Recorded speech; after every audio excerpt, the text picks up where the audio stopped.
I want to make a short video, and please excuse the shadow, about spinning your own cotton with a spindle. Yesterday I uploaded one of my old videos about the portability of spinning cotton, but I've been warping looms and looking at my supplies and talking to people, and one thing I do think is going to happen, if you go to any of the news sites, they're all saying COVID-19 is not going away. I do think supplies are going to get harder to find. Not only paper towels and rags, fabric, muslin, elastic, sewing thread. So what spinning cotton on a spindle does is give you a way to make your own yarn.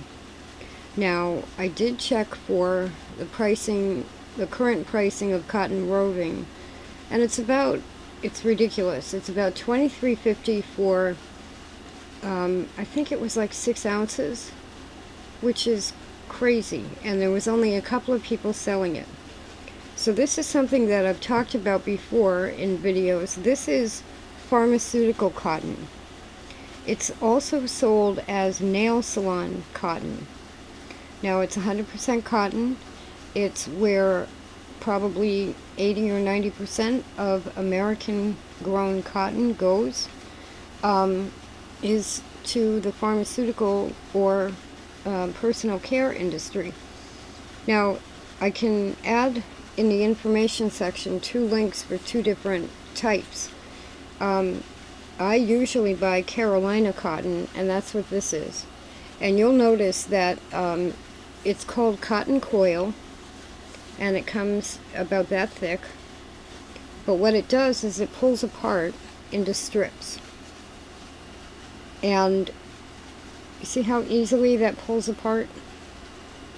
So my spinning videos talk about all kinds of spinning wheels or fibers, all the good stuff. Now, this is a spindle. They're about $10. You can sometimes find them less than that. The best one for cotton is about 8 inches long or 9 inches long, with what is considered a small whorl, WHORL. They come in either top spinning like this, top whorl, or bottom whorl like that, where the hook would be on this end. Now, they're called drop spindles, and that's why they also come what I call upside down, because what you basically do is get the spindle spinning and then suspend it, and the twist that goes into that, from that spinning into the yarn, pretend that's suspended and spinning like a top. It automatically twists the yarn.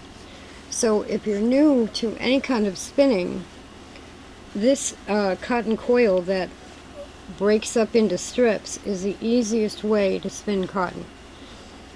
Whether you use it as a drop spindle or a method I'm going to show you in a second. Cotton itself is a very short fiber. Extremely short fiber. The average wool I spin is between 3 and 4 inches long.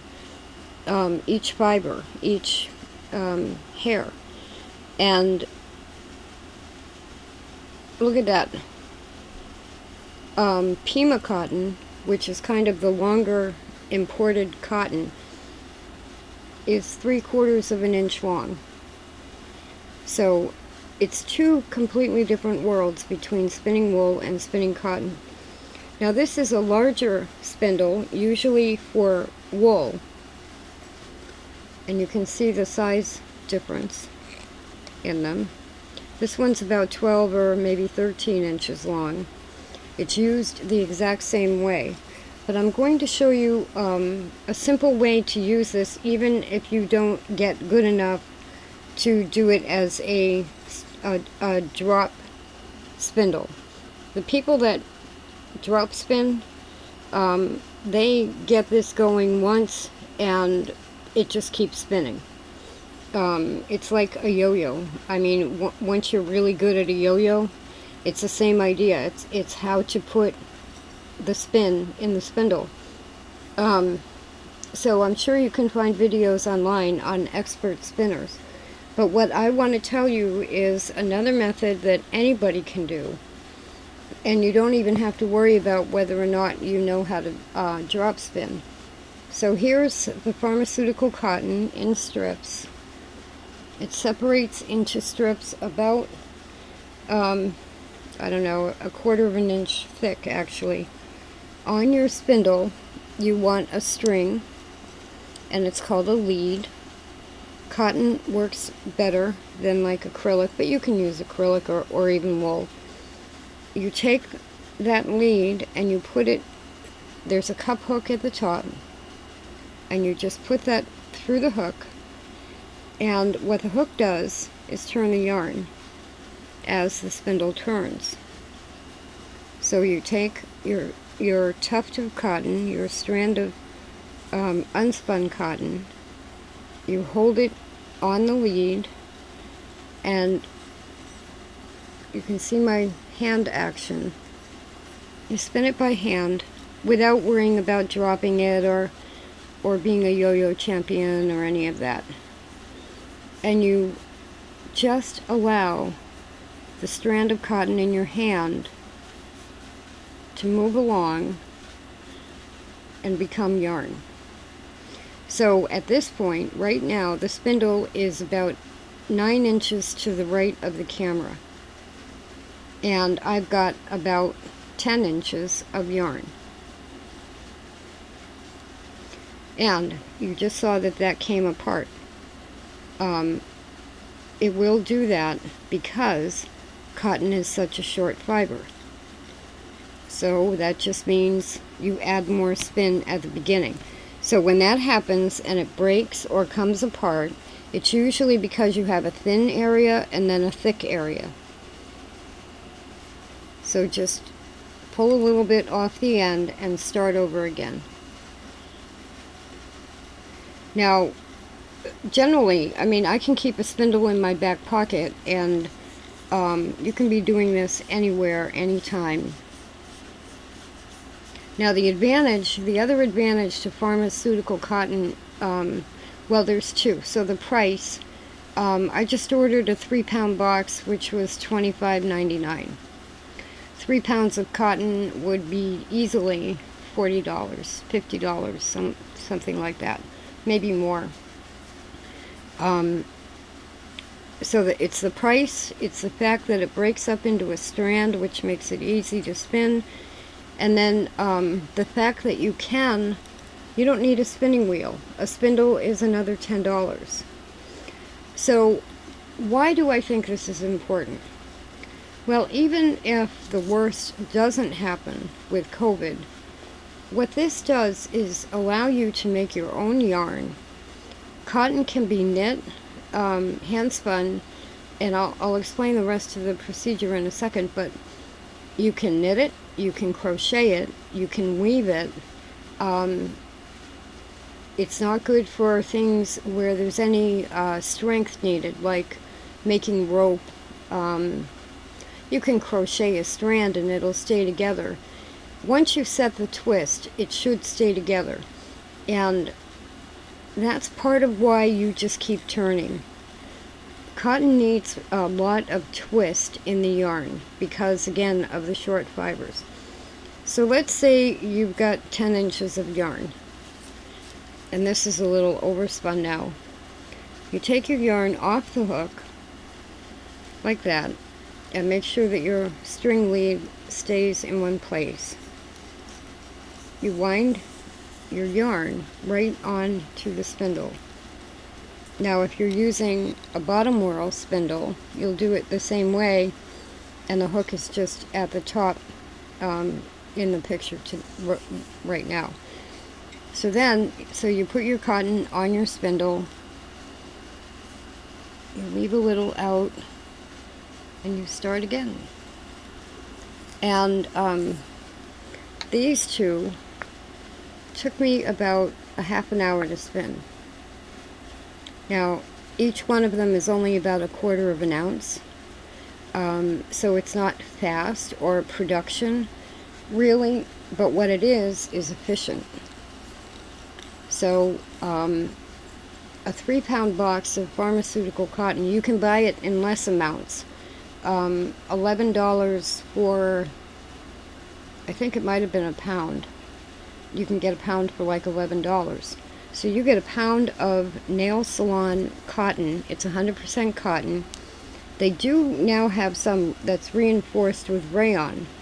Now, if you're going to get good at this and spin thin yarn, you could make socks that are reinforced with rayon. I just think it's a skill that everybody can do. I mean, it's very simple, it's basic, it's not a big learning curve, and it gives you yarn. You can even weave this on like a potholder loom.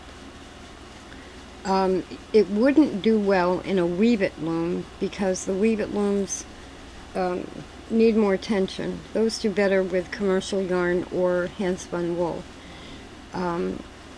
So there was something else that I thought people would need to know about it. It can be bleached. This is why I'm doing it. I'm switching from wool to this because, oh, that was it. So my goal, my personal goal, is to spin thread. And if you look at any videos on people who are really good at this, they're really spinning white cotton thread. But what I'm going to do is spin it thickly because I'm weaving on backstrap looms for rags, and you don't have to be good at this in the sense where your yarn has to be perfect. You can spin it thick, you can leave bumps in it like that. As long as you have enough twist in it, you don't have to be perfect about it. So now you could take this and you could weave it even on a potholder loom and have rags. If you do it that way, you can then sew those together and have clothes. It's just a basic and simple to do. Now, okay, so we've talked about the cotton roving or the cotton coil, and you can, I believe it was a pound that I saw for $11. You can get a pound for $11. We've talked about a spindle, which is probably another $10 to $12 for a halfway decent spindle. And these whorls are about probably 1 3/4 to 2 inches across. The big one is about 2.5 to almost 3 inches. So there's that expense. And then once your spindle is full, this is called a nitty naughty. And it has a stick that goes this way and a stick that goes the other way. And what you do is you take your cotton that you've spun. I generally put a piece of Scotch tape on the end of it, and I start at the top. And then you wind your cotton onto this, and what you're doing is making a skein. And usually the nitty naughty will come with directions, but you go, if you start up here, then you go down here, then you go up again, then you go down again, then you go up again. So I think you can see how that's on there. And so that, then I tie the bunch together. You slip it off of here, twist it with, well, I can show you. This one is dry. So that's how it ends up on there. Like that, and then like that. So you tie it so it's not going to fall apart. And then you take your hand and just go through the loop and twist one end. And you end up with a big twisted skein. You put the two loop ends together, straighten it out a little bit, and you have a skein of yarn. And then put a string through here, tie that,